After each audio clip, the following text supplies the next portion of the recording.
महाराष्ट्राचे यशस्वी आणि लोकप्रिय मुख्यमंत्री नामदार देवेंद्र फडणवीस यांच्या वाढदिवसानिमित्त भारतीय जनता पक्षाच्या वतीने राज्यभर महारक्तदान शिबिर आयोजित करण्यात आलं। याच संकल्पाच्या पार्श्वभूमीवर आज कोल्हापूर शहरातील 9 ठिकाणी भाजप कोल्हापूर महानगरच्या वतीने महारक्तदान शिबिराचं आयोजन करण्यात आलं।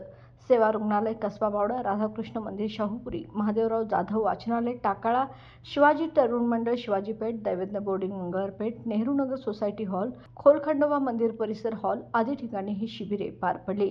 नागरिकांनी मोठ्या प्रमाणात सहभाग घेत 500हून अधिक रक्तदात्यांनी रक्तदान करून समाजासाठी आपले योगदान दिले। या उपक्रमाला राज्याचे उच्च व तंत्र शिक्षण मंत्री चंद्रकांतदादा पाटील यांनी विविध ठिकाणी भेटी देत प्रोत्साहन दिले। यावेळी आमदार अमोल महाडिक, भाजप जिल्हाध्यक्ष विजय जाधव, प्रदेश सचिव महेश जाधव आदी मान्यवरांची उपस्थिती होती। या शिबिरांच्या यशस्वी आयोजनासाठी भाजपा मंडलाध्यक्ष धीरज पाटील, सचिन कुलकर्णी, विशाल शिराळकर, राजगणेश पोळ, रविकिरण गवळी, प्रीतम यादव, विनय खोपडे, कोमल देसाई, सुनील पाटील यांच्यासह अनेक पदाधिकाऱ्यांनी विशेष मेहनत घेतली। कार्यक्रमाचे संयोजन विराज चिखलीकर, अप्पा लाड, डॉक्टर राजवर्धन, रवींद्र पवार, नरेंद्र पाटील, नचिकेत भुरके, राहुल लायकर, जयसिंह निंबाळकर यांनी केले। या उपक्रमात राहुल चिकोडे, अशोक देसाई, गायत्री राऊत, हेमंत आराधे, रूपाराणी निकम, गिरीश साळोखे, विजय अग्रवाल, गणेश देसाई, माधुरी नकाते, धनश्री तोडकर, सचिन पवार यांच्यासह अनेक भाजप पदाधिकारी आणि कार्यकर्ते मोठ्या संख्येने उपस्थित होते।